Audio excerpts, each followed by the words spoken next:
नमस्ते, सुप्रभात। युग ऋषि विचार श्रृंखला की 106वीं कड़ी आज 16 अप्रैल का दिन। शीर्षक सत्कर्मों से दुर्भाग्य भी बदल सकता है। कोटेड फ्रॉम अखंड ज्योति फरवरी 1950 पृष्ठ 17 से। इस युग के महान तपस्वी, लेखक, विचारक, संपादक पूज्यवर आचार्य श्री राम शर्मा जी ने इस विषय पर लिखे लेख में कहा था, प्रारब्ध कर्मों का भूतकाल में किए हुए भले बुरे कर्मों का फल मिलना प्रायः निश्चित ही होता है। कई बार तो ऐसा होता है कि किए हुए कार्य का फल तुरंत मिल जाता है।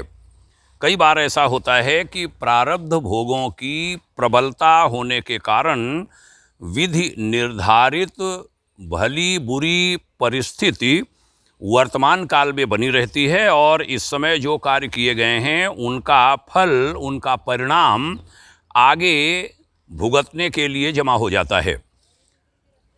याद रखिए, वर्तमान ही प्रधान है।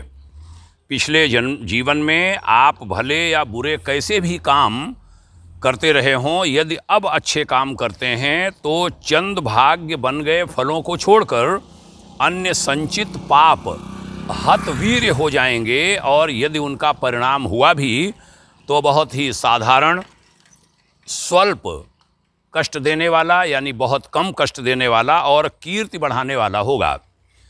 शिवी, दधीचि, हरिश्चंद्र, प्रहलाद, ध्रुव, पांडव आदि को पूर्व भोगों के अनुसार कष्ट सहने पड़े, लेकिन वे कष्ट अंततः उनकी कीर्ति को बढ़ाने वाले सिद्ध हुए, आत्म लाभ कराने वाले सिद्ध हुए।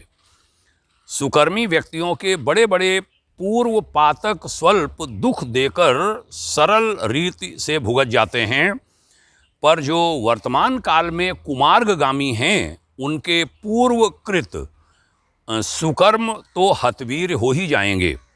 जो संचित पाप कर्म हैं वे सिंचित होकर परिपुष्ट होंगे, पल्लवित होंगे, जिससे दुखदायी पाप फलों की श्रृंखला अधिकाधिक भयंकर होती चली जाएगी। हमें चाहिए कि हम सद्विचारों को आश्रय दें और सुकर्मों को अपनाएं। बहुत ही प्रेरणादायी बात हमने इसमें कही है, सुनाई है आपको। इसका लाभ हम सबको उठाना चाहिए और अपने भविष्य को सुंदर, उज्जवल बनाने के लिए प्रयत्नशील होना चाहिए। ये बातें अन्य लोगों में भी पहुँचें, उसमें आप सबके भी हाथ लगें, आपकी उंगलियां लगें। सब्सक्राइब करें इस चैनल को, लोग अधिक से अधिक लाभ उठा सकें। यही निवेदन करते हुए आप सभी को प्रणाम करता हूँ। शुभकामनाएं। ओम शांति।